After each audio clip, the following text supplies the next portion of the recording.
பிரியமானவர்களே, இயேசு கிறிஸ்துவின் நாமத்தில் உங்களுக்கு என் அன்பின் வாழ்த்துக்கள். இந்த நாளிலும் நாம் ஜெபிக்கும்படி ஆண்டவர் நம்மை கூட்டி சேர்த்ததற்காக நான் கர்த்தரை ஸ்தோத்தரிக்கிறேன். பல தேசங்களிலிருந்து இந்த ஜெபத்தில் இணைந்திருக்கிற உங்களுக்காக ஆண்டவருக்கு ஸ்தோத்திரம். நேற்று தினத்திலே விசேஷமாய் நாம் வாலிபர்களுக்காக ஜெபிக்க ஆண்டவர் கிருபை கொடுத்தார். நம் இந்திய தேசம் ஒரு இளமை இந்தியா, வாலிப இந்தியா என்று சொல்லப்படுகிறது. வாலிப பையன்களும் பெண் பிள்ளைகளும் தான் நம்முடைய தேசத்தில் அதிகம். அதனால் அவங்கள நம்ம குறிவைத்து நாம் கருத்தாக ஜெபிக்க வேண்டும். வாலிபர்கள் இன்றைக்கு பலவிதமான பிரச்சனைகளை சந்திக்கிறாங்க. ஒரு பக்கம் பாவ போராட்டம் பிரச்சனைகள், இன்னொரு பக்கம் சமுதாயத்தில் பிரச்சனைகள், படிப்பில் பிரச்சனை, வேலை காரியத்தில் பிரச்சனை, பல காரியங்களில் நெருக்கப்பட்டு இது மாதிரி சில தவறான முடிவு எடுக்கிறாங்க. சில டிப்ரெஷனுக்குள் ஆகிறாங்க. நிறைய பாதிப்புக்குள்ளாகி சோர்ந்து போன வாலிபர்களை பார்க்க முடிகிறாரு. ஏன் எந்த காலத்திலும் இல்லாத அளவு இந்த வாலிபர்கள் நெருக்கப்படுகிறார்கள் என்றால், கடைசி கால எழுப்புதல்ல வாலிபர்களை தேவன் விசேஷமாய் பயன்படுத்த போகிறார். நீங்கள் வேறு புஸ்தகத்தில் யோவேல் 2:28 பார்க்கிறோம். கடைசி நாட்களில் யாவருமேல் ஆவியானவர் ஊற்றப்படும் போது வாலிபர்கள் மேலே விசேஷமாய் ஆவியானவர் ஊற்றப்பட்டு அவங்க தரிசனங்களை அடைவார்கள் என்று பார்க்கிறோம். அதனால தான் சாத்தானும் அவளை குறிவைத்து தாக்குகிறான். வாலிப பையன்கள் அவங்களுடைய பிரச்சனை கொஞ்சம் வித்தியாசமானது. வாலிப பெண் பிள்ளைகளுடைய பிரச்சனை இன்னும் வித்தியாசமானது. அவங்க சந்திக்கிற பிரச்சனை ரொம்ப வித்தியாசமானது. சாத்தான் அவர்களுக்கு கண்ணிகளை வைத்து எத்தனை வாலிப பிள்ளைகளுடைய வாழ்க்கை சோசியல் மீடியாவினால் அப்படியே பாதிக்கப்பட்டு வஞ்சிக்கப்பட்ட அநேக வாலிபர்களால் அது சாத்தானுடைய கிரியை, உலகத்தின் மாயையில் சிக்கொண்டு ஏராளமான வாலிப பெண் பிள்ளைகளுடைய வாழ்க்கை பாதிக்கப்படுகிறது. இதனால் பெற்றோருடைய உள்ளம் பிள்ளைகளை குறித்து ரொம்ப பாரம் அடைந்து இருக்கிறது. இதெல்லாம் நம்ம கண்கூடாய் பார்க்கிற காரியங்கள். அதனால் இந்த நாளில் வாலிப பெண் பிள்ளைகளுக்காக குறிப்பாக ஜெபிக்க போகிறோம். இந்த பெண் பிள்ளைகள் ரட்சிக்கப்பட்டு ஜெபிக்கிறவங்களாக மாறும்போது அவங்க குடும்பத்துக்கு சமுதாயத்துக்கு ஆசீர்வாதமாய் மாறுகிறார்கள். தேவனுடைய கரத்தில் ஒரு கருவியாய் மாறும் பொழுது அவங்க தான் திரளான பேருக்கு ஆசீர்வாதத்தை கொண்டு வருகிற பாத்திரங்களாக இருக்கிறார்கள். அதனால் சாத்தான் இவர்களை குறிவைத்து தாக்குகிறான். கொஞ்சம் ஏமாற்றப்பட்டால் பிள்ளைகளுடைய வாழ்க்கை நாசமாக்கப்பட்டு விடுகிறது. அதனால் அவங்களுக்கு நம்ம ஜெபிக்க வேண்டியது அவசியம். நிறைய பேர் அறியாமையினாலேயும் தங்களுடைய தான் செய்கிறதான் கரெக்ட் என்கிற நிலைமையினாலேயும் அதை தேவனை விட்டு வழி விலகிறதுனாலேயும் சாத்தானுடைய கண்ணில் அகப்பட்டு கொள்ளுகிறார்கள். அவர்களுக்காய் பிரத்யேகமாக ஜெபிக்கணும். உங்கள் வீட்டில் வாலிப பெண் பிள்ளைகள் இருந்தால் அவங்கள கூட்டி உட்கார வைங்க, இணைந்து ஜெபி. வாலிபன் நிறைய பிள்ளைகள் ரட்சிக்கப்பட்டு அபிஷேகம் பெற்று இந்த ஜெபத்தில் பங்கு பெறுறீங்க. உங்கள் ஜெபம் தேவனுக்கு ரொம்ப பிரியம். இந்தியாவில் இருக்கிற கோடிக்கணக்கான பெண் பிள்ளைகளுக்காக ஜெபிக்கணும். உங்கள் தெருவில் இருப்பாங்க. ஒருவேளை எங்கள் வீட்டில் எல்லாம் குட்டி பிள்ளைகள் தான், இன்னும் வாலி பிள்ளைகள் இல்லை அப்படின்னு சொன்னீங்கன்னா, பக்கத்து வீட்டில், எதிர் வீட்டில், உங்கள் தெருவில், நீங்கள் வேலை செய்கிற இடம், நீங்கள் பணி செய்கிற இடத்துல உங்களை சுற்றியில் எத்தனை வாலிப பெண் பிள்ளைகள் பார்க்குறீங்க. உமன்ஸ் காலேஜில் எத்தனை ஆயிரக்கணக்கான பிள்ளைகள், லட்சக்கணக்கான பிள்ளைகள் படிக்கிறாங்க பார்க்குறீங்கல்ல. அவங்களை மனதில் கொண்டு அவங்களுக்காக பாரத்தோடு ஜெபிப்பார். அவங்க ரட்சிக்கப்படணும், ஆண்டவர் அவங்களை ஆசீர்வதித்து பயன்படுத்தணும்னு சொல்லி கருத்தாக இந்த நேரத்தில் நாம் ஜெபிக்க போகிறோம். இந்த சின்ன நாளில் முதலாவது சில சாட்சிகள். நிறைய பேர் காத்திருக்கிறீங்க, எனக்காக ஜெபிக்கணும், என் சுக விடுதலைக்காக ஜெபிக்கணும்னு சொல்லி இந்த நிகழ்ச்சியில் பங்கு பெறுகிறவங்களை விசேஷமாக நான் வாழ்த்துகிறேன். இப்போ உங்களுக்கான நேரம். உங்களுக்கு ஏதோ ஒரு தேவை இருக்குது, ஒரு அற்புதம் தேவை. இயேசு கிறிஸ்துக்கிட்ட ஜெபிச்சிங்கன்னா இயேசு உங்களுக்கு அற்புதம் செய்வார். நான் மனிதன், மோகன்லாசரஸ் அற்புதம்லாம் செய்ய முடியாது. நான் உங்களைப் போல பாடுள்ள ஒரு மனிதன். உங்களுக்கு காய்ச்சல் வரும்னா எனக்கும் தான் காய்ச்சல் வரும். நானும் பாடுள்ள மனுஷன்தான். நான் பரலோகத்திலிருந்து இறங்கி வந்த தேவதூதன் கிடையாது. ஆனால் இயேசு தான் அற்புதம் செய்கிறவர். அவர்கிட்டருந்து எப்படி அற்புதத்தை பெறுவது என்கிற வழிகளை உங்களுக்கு சொல்லி கொடுக்கிறேன் வேத வசனத்திலிருந்து. இப்போ இயேசு உங்கள் வீட்டில் இருக்கிறார். எப்படி சொல்கிறீங்க? எங்கே 2 பேர் அல்லது 3 பேர் இயேசு என்கிற நாமத்தினால நீங்கள் கூடி வந்தால் அங்கே நான் இருக்கிறேன் அப்படின்னு இயேசு பைபிளில் வாக்கு கொடுத்திருக்கிறார். நீங்கள் டிவிக்கு முன்னாலேயோ அல்லது ஏதோ ஒரு கருவிக்கு முன்னால், செல்ஃபோனுக்கு முன்னாலேயோ அல்லது டேபுக்கு முன்னாலே உட்காந்து பார்க்கலாம். அப்போ நீங்கள் இயேசுன்ற நாமத்தை அறிந்து கொள்ள அவர்கிட்ட ஜெபிக்கத்தானே உட்காந்துருக்கிறீங்க. அப்போ இயேசுன்ற நாமத்தினால் வந்ததுனால இயேசு அங்கே இருக்கிறாரு, உங்கள் பக்கத்தில் இருக்கிறாரு. நீங்கள் அதை விசுவாசித்தா அவருடைய பிரசன்னத்தை உணர முடியும். இப்போ இயேசுங்க இருக்கிறாரு என் பக்கத்தில், எங்கள் வீட்டில் நான் இருக்கிற இடத்துல இயேசு எங்கள் பக்கத்தில் இருக்கான்னு விசுவாசித்துருங்க, உடனே ஒரு தேவ பிரசன்னத்தை உணர முடியும். ஜெபம் பண்ணும்போது இப்போ இயேசு என் பக்கத்திலேருந்து என் ஜெபத்தை கேட்கிறார், என்னை தொடுகிறார், எனக்கு அற்புதம் செய்கிறான்னு விசுவாசிங்க, உடனே அற்புதம் நடந்து விடும். அவ்வளோதான், ரொம்ப சிம்பிள். அதனால் இயேசுகிட்ட அற்புதம் பெறுவது கஷ்டமே கிடையாது. நேற்றுக்கு 9:30 மணிக்கு நம்ம ஜெபம் முடிஞ்சதா, 10 மணிலேருந்து எங்களுக்கு முழு இரவு ஜெபம் 4 மணிக்கு தான் முடிந்தது. ஆயிரக்கணக்கான பேர் கூடி நாங்கள் எழுப்புதலுக்காய் தேசத்துக்காக ஜெபம் பண்ணினோம். நிறைய பேர் பல ஊர்கள்லேருந்து வந்திருந்தாங்க, தூர இடத்துல இருந்தெல்லாம் வந்திருந்தாங்க. பெங்களூர்லேருந்து, ஈரோடுலேருந்து, ரொம்ப தூரத்துலேருந்தெல்லாம் வந்திருந்தாங்க. அப்போ எல்லாம் ஜெபிச்சு முடிச்சுட்டு கடைசியில் சுகம் வேணும், விடுதலை வேணும், ஜெபிக்கிறவங்க முன்னால் வாங்கன்னா ஒரு கூட்டம் வந்தாங்க.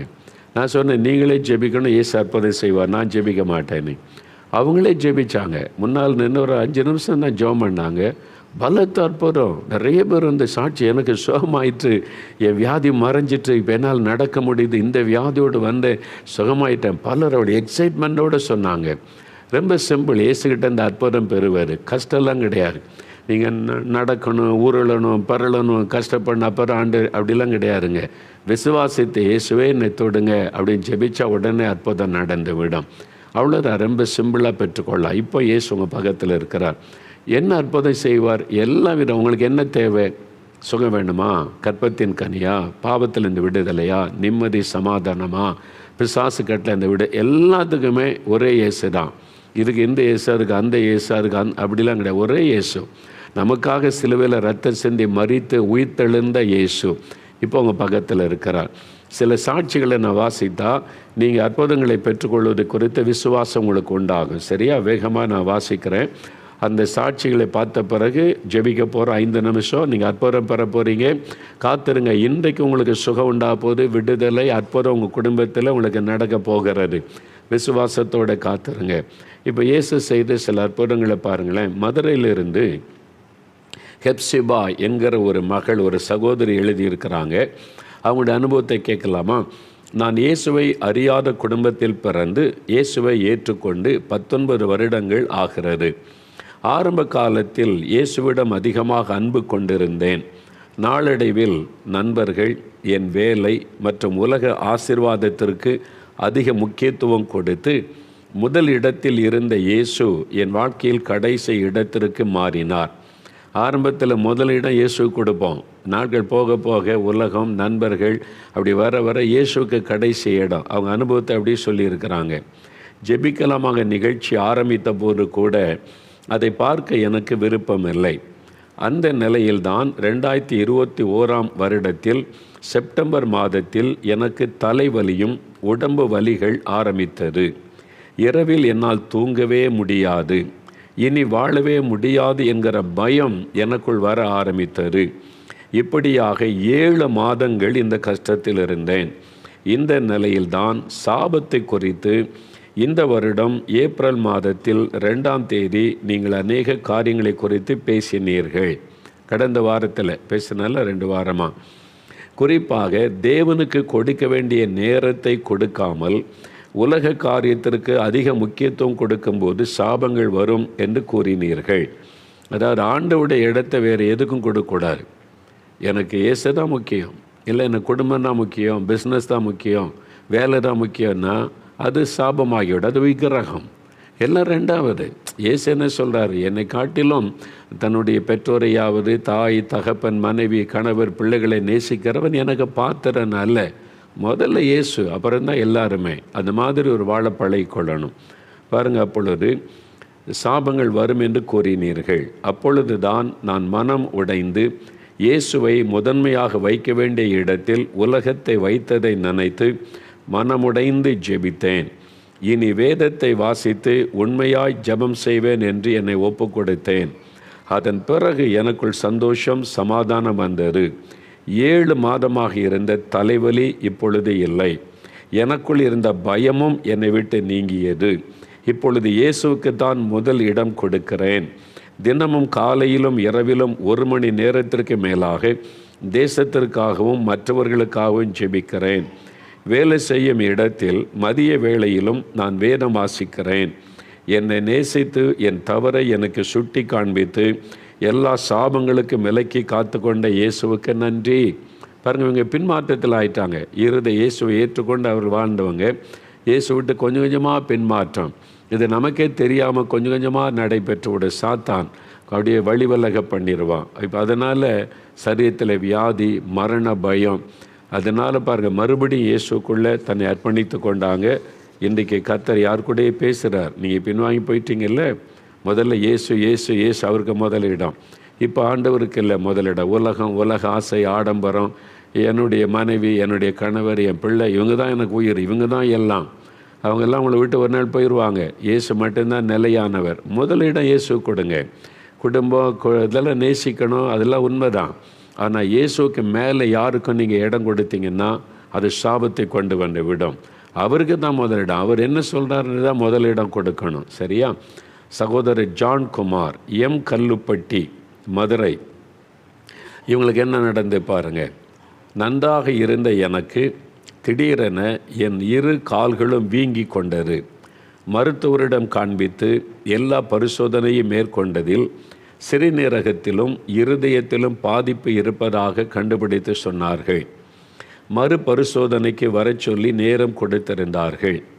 மார்ச் மாதம் அற்புத பெருவிழாவில் நானும் என் மனைவியும் அழுது ஜெபம் செய்தோம்.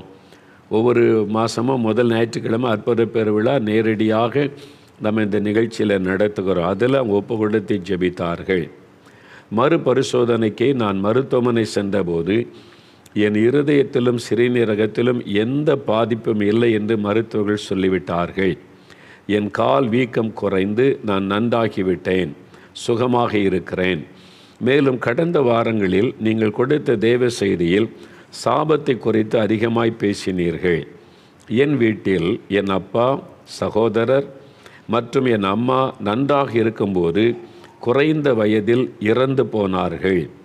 அந்த மரண பயமும் எனக்குள்ளே இருந்தது. பாருங்கள், திடீர்னு நல்லா இருந்தவங்க அப்பா, அம்மா, சகோதரர் இறந்துட்டாங்க. மரணம், தொடர்ச்சியான மரணம். அதனால் எனக்குள்ளே மரண பயம்.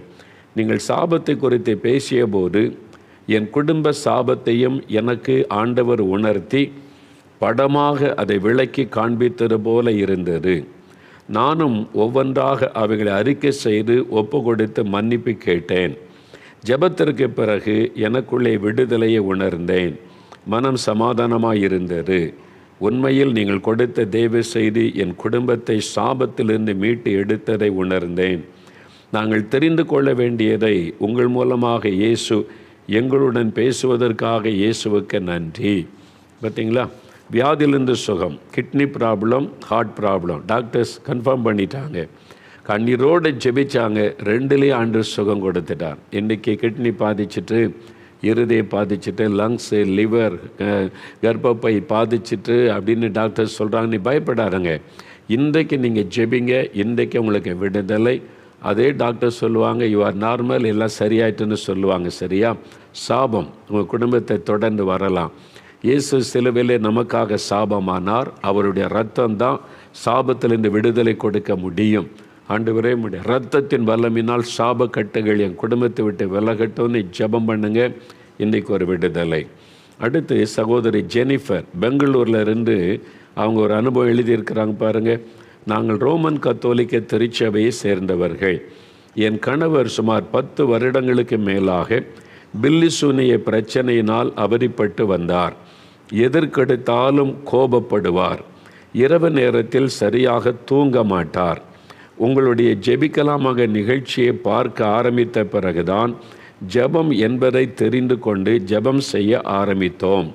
நாங்கள் வீட்டில் ஜெபம் செய்ய ஆரம்பித்ததுமே என் கணவருக்கும் எனக்கும் அடிக்கடி சண்டை வர ஆரம்பித்தது. அமாவாசை, பௌர்ணமி நாட்களில் இரவு நேரத்தில் அவரால் தூங்க முடியாது. பார்த்தீங்களா? அவங்க ஜெபிக்க ஆரம்பித்த உடனே அதிக போராட்டம். நீங்கள் ஜெபிக்க ஆரம்பித்த உடனே அதிக போராட்டம் வீட்டுக்குள்ளே வந்தால் நீங்கள் ஒன்றை அறிந்து கொள்ளுங்க, சாத்தான் வெளியேற போகிறான்னு அர்த்தம். சாத்தான் வெளியேறும்போது அலைக்கழித்து விட்டு தான் போவான், அமைதியாக போக மாட்டான். அவன் அலைக்கழிச்சுட்டு தான் போவான். அதனால் அவனால் இருக்க முடியாது. நீ இன்னும் தீவிரமாக ஜெபம் பண்ணுங்க, அந்த ஆவியினுடைய கிரியை அழிக்கப்பட்டு விடும். அது அமாவாசை பௌர்ணமி நாட்கள் சில குறிப்பிட்ட காலத்தில் அதனுடைய தாக்கம் அதிகமாக இருக்கும். ஏன்னா அந்த காலத்தில் நிறைய மந்திரவாதம், பில்லி சூன்யங்கள் அந்த டைமில் அதிகமாக செய்யப்படுகிறது. அப்போ அந்த இருளின் ஆதிக்கங்கள் அதிகமாக கிரியை செய்யும். அதனால தான் நம்ம அந்த நாட்கள் அதிகமாக ஜெபிச்சு நம்ம பாதுகாத்து கொள்ளணும், மேற்கொள்ளணும். நடு சாமத்தில் ஏதோ ஒன்று இருதயத்தை அமுக்குகிறது என்று என் கணவர் கூறுவார். பகலில் எல்லாம் நன்றாக இருப்பார், ஆனால் இரவில் ஜெபிக்கலமாக நிகழ்ச்சியை பார்க்கவே கூடாது என்று சண்டை போடுவார். ஆனாலும் நான் அதை பார்ப்பேன். கடந்த வாரம் ஏப்ரல் 2ஆம் தேதி சாபத்தை குறித்து நீங்கள் பேசியதை என் கணவர் கேட்டார். என்னிடத்தில் என் கணவர் சொன்னார், எங்களுடைய திருமணத்திற்கு முன்பாக ஒரு சாமியாரிடம் போய் என் கணவரின் தலையில் முட்டையை உடைத்து வாயில் எலுமிச்சம்பழத்தை வைத்து பரிகாரம் செய்ததாக கூறினார். பாருங்கள், கிறிஸ்தவர் தான் பரிகாரம் செய்கிறேன்னு போய் இந்த மாதிரி முட்டை, எலுமிச்சம்பழம், பரிகாரம் பாருங்கள். அதெல்லாம் ஆண்டவர் கடவுளை நம்புறவங்களுக்கே தேவையில்லை. கடவுளை நம்புறவங்களுக்கு அவர் தான் பரிகாரி, இயேசு தான் பரிகாரி. இதெல்லாம் பாரு, அசுத்த ஆவி அதில் கிரியை செய்யும். பணம் வாங்காமல் ஏதாவது செய்வாங்களா? காசு தானே. எப்போ பணம் கொடுத்து உங்களுக்கு பரிகாரம் செய்கிறேன்னு சொல்கிறாங்களோ, நான் சொல்கிறேன், நீங்கள் தப்பான நம்பிக்கையில் போகிறீங்க. அது உங்களுக்கு விடுதலை செய்யாது சாபத்தை கொண்டு வந்து விடும். இலவசமாக உங்களுக்கு விடுதலை கொடுக்கிறவர் தான் கடவுள். அவர் தான். நீங்கள் ரெண்டுக்கு வித்தியாசத்தை புரிந்து கொள்ளுங்க. அப்போ இவ்வளவு அற்புதங்களை நீங்கள் கேட்டு பார்த்த பிறகும் நீங்கள் அப்படி தான் இருப்பேன்னு சொன்னால் இயேசு கட்டாயப்படுத்த மாட்டார். சாபத்தை ஆசீர்வாதத்தை உனக்கு முன்னால் வச்சுருக்கிறேன், சாபம் தான் எனக்கு வேணும்னா தெரிஞ்சுக்க, இல்லை ஆசீர்வாதம் எனக்கு வேணும்னா நான் உனக்கு விடுதலை தருகிறேன். இயேசு கட்டாயெல்லாம் படுத்தவில்லை, ரெண்டையும் உனக்கு முன்னால் நான் வச்சுருக்கிறேன், நீ தான் தெரிந்து கொள்ளணும். பாருங்கள், அவருடைய கணவர் போய் முட்டையை உடைச்சி வாயில் எலுமிச்சம்பழத்தை வைத்து பரிகாரம் செய்ததாய் கூறினார்.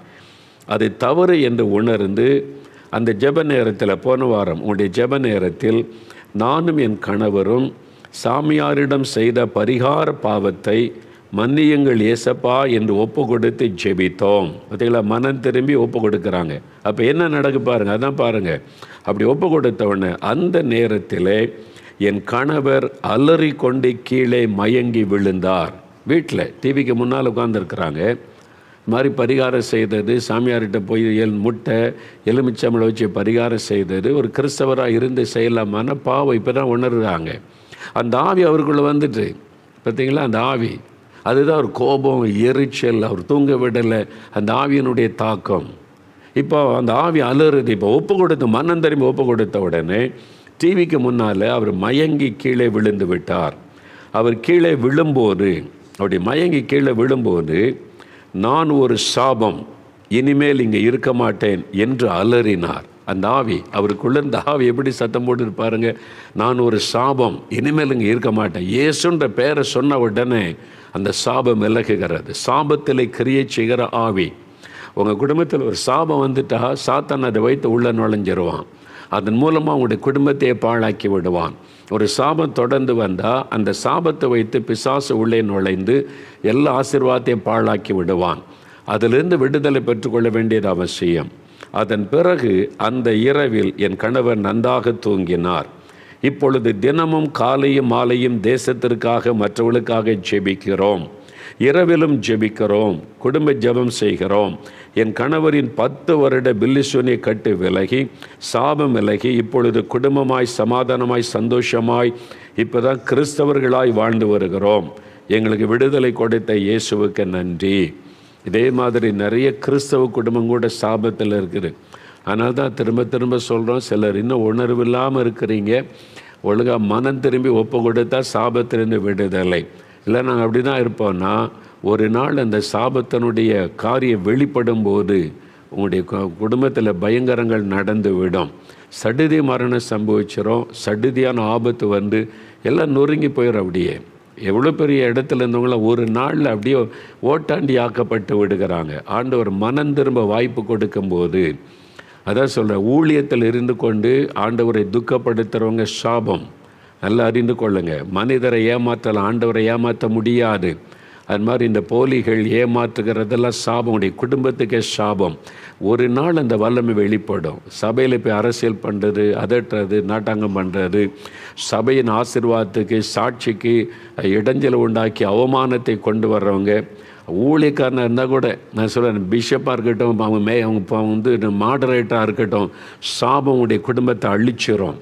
அதனால் ஊழியக்காரங்க இன்னும் ரொம்ப கவனமாக இருக்கணும். ஏலி அதில் கவனம் இல்லாமல் இருந்ததுனால ஆண்டவர் கோபத்தோடு சொல்கிறார், என்னை விட அவன் பிள்ளைகள் உனக்கு முக்கியமா? எனக்கு முக்கியத்துவம் கொடு, பிள்ளைகளுக்கு முக்கியத்துவம் கொடுக்குறியா? அவன் குடும்பத்தில் இனி ஒரு கிழவன் இருக்க மாட்டான், எல்லோரும் வாலிபத்தில் செத்து போவாங்க. ஊழியக்காரனுக்கு தேவன் கொடுத்த சாபம். அதனால் நீங்கள் பிஷப்பு, போதகர், என்ன மாதிரி சுவிசேஷங்கள் யாராக இருந்தாலும் அதுதான்.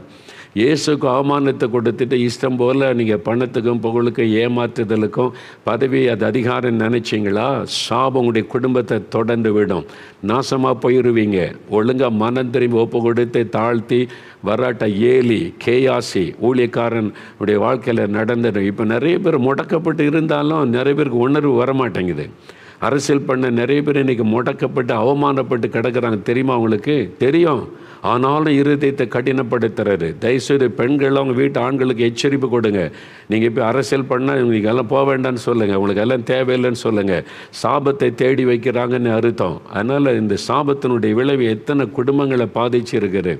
அதனால் இது மாதிரி காரியத்தெல்லாம் உணர்ந்து ஒழுங்காக மனம் திரும்பி ஒப்பு கொடுக்கணும்.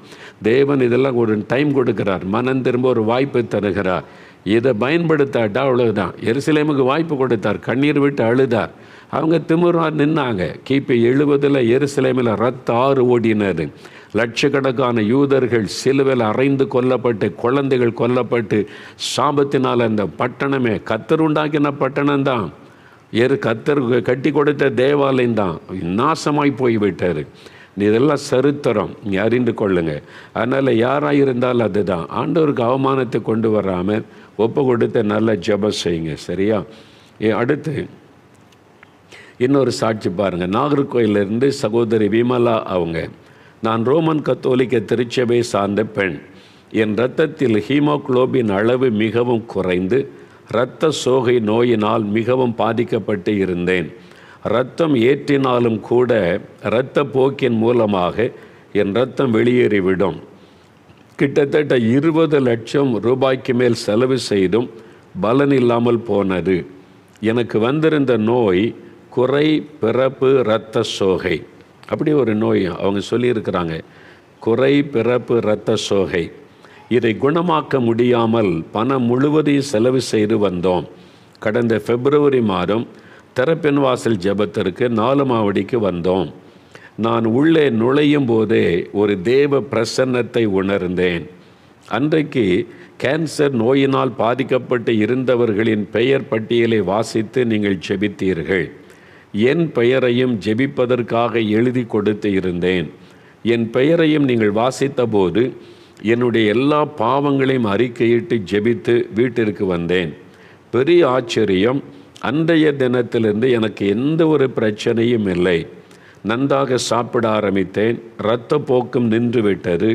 மருத்துவர்களே ஆச்சரியப்படும் விதமாக இரத்த அணுக்களின் அளவு 3.5 என்ற அளவிலிருந்து 8 புள்ளிக்கு மேலாக உயர்ந்துள்ளது. இயேசுதான் புதிய ஜீவனை கொடுத்து என்னை சுகமாக்கி உள்ளார். இயேசு எனக்கு செய்த அற்புதத்திற்கு பிறகு என் வீட்டில் எல்லோரும் மனம் திரும்பி இருக்கிறோம். முன்பு நாங்கள் இருந்தபடி இல்லாதபடி இப்பொழுது நாங்கள் இயேசுவுக்கு பிரியமானதை செய்து வருகிறோம்.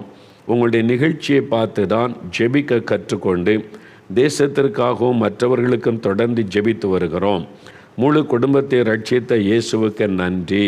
பார்த்தீங்களா, ஆண்டவர் எவ்வளோ இரத்த சோகை வியாதி அற்புதமாய் சுகம் கொடுத்து குடும்பத்தை ரட்சித்து சாட்சியாக்கி இருக்கிறார். அடுத்து சகோதரி சாந்தி ஈரோட்டில் இருந்து எழுதியிருக்கிறாங்க, நான் கிறிஸ்துவ குடும்பத்தில் பிறந்தாலும் பெயர் அளவில் தான் ஜெபித்து வந்தேன். எனக்கும் கிறிஸ்துவுக்கும் வெகு தூரம். ஜெபிக்கலாமாக நிகழ்ச்சியை பார்க்க ஆரம்பித்த பிறகுதான் ஜெபத்தின் முக்கியத்துவத்தை உணர்ந்து ஜெபித்து வருகிறேன். இந்த சூழ்நிலையில் 2021ஆம் ஆண்டு திடீரென என்னுடைய வயிற்றில் ஏதோ ஒரு பிரச்சனை என்று அறிந்து மருத்துவமனையில் டெஸ்ட் எடுத்தபோது கர்ப்பப்பையில் கேன்சர் இருப்பதாக மருத்துவர்கள் கூறினர். அதை கேட்டதும் உறைந்து போனேன். 3வது ஸ்டேஜில் கேன்சர் இருக்கிறது. எங்களால் முடிந்த அளவுதான் சிகிச்சை கொடுக்க முடியும். கடவுள்தான் உங்களை காப்பாற்ற வேண்டும் என்று மருத்துவர்கள் கூறிவிட்டனர். என்ன செய்வதென்றே தெரியாமல் குடும்பமே சோகத்தில் இருந்தோம். அதற்கான ட்ரீட்மெண்ட் எடுத்தும் எந்த பிரயோஜனமும் இல்லாமல் இருந்தது. இத்தகைய சூழ்நிலையில் ஒரு நாள் ஜெபிக்கலாமாக நிகழ்ச்சியை பார்த்து கொண்டிருக்கும் போது நீங்கள் ஜெப வேளையில் வியாதி உள்ளவர்கள் மீது குடும்பத்தில் உள்ளவர்கள் கைகளை வைத்து ஜெபியுங்கள் என்று சொன்னபோது உடனே என் கணவர், என் மாமியார் என் மீது கையை வைத்து ஜெபித்தார்கள். நானும் விசுவாசத்தோடு கண்ணீரோடு ஜெபித்தேன். பெரிய ஆச்சரியம்! இந்த வருடம் மார்ச் மாதம் இறுதியில் ஸ்கேன் செய்து பார்த்தபோது கேன்சருக்கான எந்த ஒரு அறிகுறியும் இல்லை. பூரண சுகமாகிவிட்டீர்கள் என்று மருத்துவர்கள் கூறினார்கள். என்னால் இதை நம்பவே முடியவில்லை. 11 மாதங்களாக நான் கஷ்டப்பட்டு கொண்டிருந்தேன். இப்பொழுது எந்த ஒரு மாத்திரையும் எடுக்கவில்லை. மரண தருவாயிலிருந்த எனக்கு ஜீவனை கொடுத்து என்னை காப்பாற்றின இயேசுவை தினமும் காலையிலும் மாலையிலும் துதித்து மற்றவர்களுக்கும் ஜெபித்து வருகிறேன். பாருங்க, கேன்சர் 3rd ஸ்டேஜ் டாக்டர் சொல்லிட்டாங்க. அவங்க கஷ்டப்பட்டிருக்காங்க 11 மாதங்கள். ஆனால் அவங்களுடைய கணவரும் மாமியாரும் கை வைத்து ஜெப நேரத்தில் டிவிக்கு முன்னால் உட்காந்து ஜெபித்தாங்க. இயேசு உடனே தொட்டு கேன்சரை இல்லாமல் போயிட்டு பண்ணிட்டார். இப்போ டாக்டர்களே ஆச்சரியப்பட்டு போனாங்க. ஈரோடில் இருக்கிறாங்க சாந்தி என்கிற சகோதரி. இந்த சாட்சி எல்லாமே அவங்க எழுதி அவங்கள்ட்ட ஃபோனில் நாங்கள் பேசி கன்ஃபார்ம் பண்ணி அதன் பிறகுதான் உங்களுக்கு வாசிக்கிறோம். அவங்களுடைய ஃபோன் நம்பர், அட்ரஸ் எல்லாமே எங்கள்கிட்ட இருக்குது. அவங்க பொய் சாட்சி சொல்ல வேண்டிய அவசியம் கிடையாது. அவங்க கர்த்தர் அவங்களை செய்த இந்த அற்புதத்திற்காக ஆண்டவருக்கு நன்றி. இதே விதமாக இயேசு உங்களுக்கு அற்புதம் செய்ய போகிறார். இப்போது வீடியோவில் 2 சாட்சி பார்க்க போகிறீங்க. அதன் பிறகு ஒரு 5 நிமிடம் ஜெபம். சரியா? 2 பேருடைய சாட்சி. ஒன்று சகோதரர் சதீஷ்குமார் கோயம்புத்தூர்லேருந்து பாவத்திலிருந்து எப்படி இயேசு விடுதலை கொடுத்தார் என்று சொல்ல போகிறாங்க. இன்னொன்று சகோதரர் கைனி இலங்கையிலிருந்து ஒரு சகோதரி சாட்சி சொல்ல போகிறாங்க. ஆண்டவர் அவங்களுக்கு எப்படி ஒரு அற்புத சுகம் கொடுத்தார். நீங்கள் வீடியோவில் 2 பாருங்கள். ஜெபிக்க ஆயத்தமாக இருங்க. இது முடிஞ்ச உடனே ஒரு 5 நிமிடம் தான் ஜெபம். உங்கள் வீட்டில் உள்ளவங்களாம் சேர்ந்து வியாதியஸ்தர்கள் மேலே கை வைத்து ஜெபிக்கணும், அல்லது நீங்களே ஜெபிக்கணும். இன்றைக்கு உங்களுக்கு அற்புதம் நடக்க போகிறது. இயேசு கிறிஸ்து செய்த ஆச்சரியமான காரியம், நிமிஷத்தில் அவர் காரியங்களை மாற்றி விடுவார். விட முடியாதுன்னு நினைக்கிற பாவத்திலிருந்து விடுதலை, இது அவ்வளோதான் சுகமாகாதுன்ற வியாதியிலிருந்து சுகம். அதான் அற்புதம். இயேசு அற்புதமான கேன்சர் வியாதியை மறைய பண்ணினார். பாருங்கள், கர்ப்பப்பை இந்த கட்டியை மறைய பண்ணி அழகான குழந்தை கொடுத்து ஆசீர்வதித்திருக்கிறார். பாவம் 13 வருஷமாக குடிப்பழக்கம் அது இல்லாமல் இருக்க முடியாது. இயேசு விடுதலை கொடுத்துட்டார்ல. இதன் மூலமாக கர்த்தர் உங்களோடு பேசி இருக்கிறார்ல. இன்றைக்கு உங்களுக்கு ஒரு விடுதலை தேவை. ஏதோ ஒரு பாவ காரியம், மதுபானம், சூதாட்டம் அல்லது உங்களுக்கு போதை வஸ்துகள், ஏதோ ஒரு பாவ காரியம் விடுதலை வேணும். பிசாசு போராட்டம், வியாதிலிருந்து சுகம் வேண்டும். இப்போ ஜெபிக்க போகிறோம். 5 நிமிடம் தான் ஜெப நேரம். நீங்கள் விடுதலை வேணுன்றவங்க இருதயத்தில் கை வைத்து, இயேசுவே எனக்காக சிலுவையில் நீங்கள் மரிச்சிங்க, எனக்காக ரத்தம் சிந்தினீங்க, என் பாவத்தை சுமந்துட்டீங்க, என் பாவத்தையும் மன்னியும். அவங்க பார்த்தீங்களா, பாவத்தை அறிக்கை செய்து ஜெபிச்சாங்க, உடனே சுகம். உன்னுடைய பாவத்தை மறைக்கிறவன் வாழ்வடைய மாட்டான், அறிக்கை செய்து விட்டு விடுகிறவன் இரக்கம் பெறுவான். ஆண்டவரே இயேசுவே என் பாவத்தை மன்னிங்க, என் வாழ்க்கையில் இருக்கிற பாவத்திலேருந்து எனக்கு விடுதலை கொடுங்க. இருதயத்தில் கை வைத்து ஜெபிங்க. சாபத்திலேருந்து விடுதலை கொடுங்க. என் குடும்பத்தில் இருக்கிற சாபம், தொடர்ந்து வருகிற சாபக்கட்டுகள் மாறட்டும். நீங்கள் ஜெபித்தா இன்றையிலிருந்து மாற்றம் உண்டாகும். வியாதி உள்ள இடத்துல கை வைங்க. எங்கே வியாதி, எங்கே பாதிப்பு, கண்ணில் சுக வேணும்னா கண்ணில் கை வைங்க, காதில் சுக வேணும்னா காதில் விரல் வைங்க, இருதயத்தில் லங்ஸில் எங்கே வலி வேதனை கட்டி இருக்கிறோம் அங்கே கை வைங்க. உங்கள் வீட்டில் மற்றவங்க வியாதி உள்ள யாராவது படுக்கையில் இருந்து அவங்க மேலே கை வைங்க.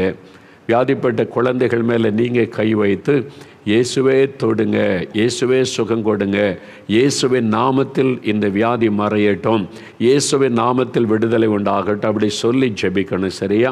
நீங்கள் தான் ஜெபிக்கணும். உங்கள் ஜெபத்தை கேட்க இயேசு ஆவலோடு இருக்கிறார். அதனால் உங்கள் ஜெபத்துக்கு தான் ஆண்டவர் அற்புதம் செய்ய போகிறார். நீங்கள் தான் கூப்பிடணும். இயேசுவை கூப்பிடுங்க. இயேசுவே தொடும், இயேசுவே சுகமாக்கும், இயேசுவின் நாமத்தில் விடுதலை. இயேசுன்ற பெயரை சொல்லுங்கள். உங்களுடைய வாயினால் இயேசு அந்த பெயரை சொல்லும் போதே ஒரு அற்புதம் நடக்கும். ஜெபிக்கிறீங்களா? கண்களை மூடிக்கொள்ளுங்க. எண்ணம் சிதறாமல் ஒரு மனமாக உங்களுடைய இருதயத்தில் இயேசுவை நினைத்து ஜெபிக்க ஆரம்பிங்க. இயேசுவே, இயேசுவே, இயேசுவே, இயேசு ராஜா, இதோ இந்த பிள்ளைகள் கூப்பிடுறாங்கப்பா, ஜெபிக்கிறாங்கப்பா, நீங்கள் பதில் கொடுங்க. யார் யார் ஜெபிக்கிறாங்களோ அவங்களோட இடைப்படுங்க, அவங்களை தொடுங்க. இயேசுவே, ஜோமனுங்க, ஜோபிங்க. இயேசுவே, என் பாவத்தை மன்னிங்க, இந்த பாவத்தில் இந்த விடுதலை கொடுங்க. என் குடும்பம்லாம் பாதிக்கப்பட்டிருக்குது, என் பாவத்தினால எனக்கு சமாதானம் இல்லை, நிம்மதி இல்லை. இயேசுவே, உங்கள் ரத்தத்தினால என் இருதயத்தை கழுவுங்க. சாபத்தில் இந்த விடுதலை கொடுங்க. என் குடும்ப சாபத்தில் கஷ்டப்படுகிறது, விடுதலை கொடுங்க, விடுதலை கொடுங்க. கேளுங்க, கேளுங்க, ஜெபிங்க. ஐயா ஜோமனுங்க, அம்மா ஜோமனுங்க. இயேசுவேன்னு சொல்லி ஜெபிங்க. அவ்வளோதான் ஜெபம். இயேசுவே என்னை தொடும், இயேசுவே விடுதலை தாரும், இயேசுவே அற்புதம் செய்யும், இயேசுவே சுகம் தாரும்னு கேளுங்க. அவ்வளோதான். ஆண்டவர் விடுதலை தருகிறார். நோய்கள் மறைகிறது, பொல்லாத ஆவிகள் விலகுகிறது, கட்டிகள் மறைகிறது, கேன்சர் வியாதி மறைகிறது. இயேசுவே ஒரு குழந்தை செல்வத்தை தாங்க. கேளுங்க. இயேசுவே திருமண காரியத்தை வாய்க்க பண்ணுங்க. இயேசுவே கடன் பிரச்சனை விடுதலை கொடுங்க. இயேசுவே எங்களுடைய குடும்ப கஷ்டங்களை எல்லாம் மாற்றுங்க. என்ன ஆசீர்வாதம் வேணும் கேளுங்க, கேளுங்க, ஜெபிங்க, ஜெபிங்க. இயேசு உங்களுடைய ஜெபத்தை கேட்கிறார். இன்னும் 2 நிமிடம் தான். கேளுங்க. அப்படியே இயேசு, இயேசு, இயேசு அந்த பெயரை சொல்ல சொல்ல ஆண்டவருடைய வல்லம் உங்கள் வீட்டுக்குள்ளே இறங்குகிறது. இப்போ ஆண்டவருடைய கரம் உங்களை தொடுகிறது. அற்புதம் நடக்க ஆரம்பித்து விட்டது. விடுதலை பெற ஆரம்பிச்சிட்டீங்க. நோய்கள் மறைய ஆரம்பித்து விட்டது. இப்பொழுது விடுதலை இயேசுவின் நாமத்தில். பாவம் மன்னிக்கப்பட்டு சாபத்திலிருந்து விடுதலை, பாவம் மன்னிக்கப்பட்டு வியாதியிலிருந்து சுகம் இயேசுவின் நாமத்தில் பெற்றுக்கொள்ளுகிறீங்க. ஆமென், ஆமென். இப்போ சொல்லுங்க. அப்படியே வலதுகரம் உயர்த்துங்க. வலதுகரம் உயர்த்தி இயேசுவே ஸ்தோத்திரம்னு சொல்லுங்க. வாய் திறந்து சொல்லுங்க. இயேசுவே ஸ்தோத்திரம், இயேசுவே எங்களை தொட்டதற்காய் ஸ்தோத்திரம், சுகம் கொடுத்ததற்காய் ஸ்தோத்திரம், மன்னித்ததற்காய் ஸ்தோத்திரம். இயேசுவே இந்த பாவ சாபத்திலிருந்து விடுதலை கொடுத்ததற்காய் ஸ்தோத்திரம், நோயிலிருந்து விடுதலை தந்து விட்டதற்காய் ஸ்தோத்திரம். இயேசுவை ஆசீர்வதித்து விட்டதற்காய் ஸ்தோத்திரம். வாய் திறந்து சொல்லுங்க. இயேசுவே ஸ்தோத்திரம் சொல்லுங்க. இயேசுவின் நாமத்தில் அற்புதம் செய்த ஆண்டவருக்கு ஸ்தோத்திரம். தகப்பனே, உம்முடைய பிள்ளைகள் கேட்டாங்கப்பா, நீங்க பதில் கொடுத்துட்டீங்க, அற்புதம் செய்துட்டீங்க. நான் விசுவாசத்தோடு உம்மை துதிக்கிறேன். ஒவ்வொருவரும் இன்றைக்கு அற்புதங்களை காணட்டும், மகிழட்டும். அவளை சந்தோஷப்படுத்தி விட்டீங்க. உங்களுக்கு நன்றி. இயேசு கிறிஸ்துவின் நாமத்தில் ஸ்தோத்தரித்து ஜெபிக்கிறோம் பிதாவே. ஆமேன், ஆமேன். ஆண்டவர் உங்களுடைய ஜெபத்தை கேட்டு அற்புதம் செய்துட்டார். ஆண்டவரை துதிங்க. இன்றையிலிருந்து ஒரு நல்ல மாற்றத்தை காண்பீங்க. இயேசுவுக்கு நன்றி செலுத்துங்க. சரியா? இந்த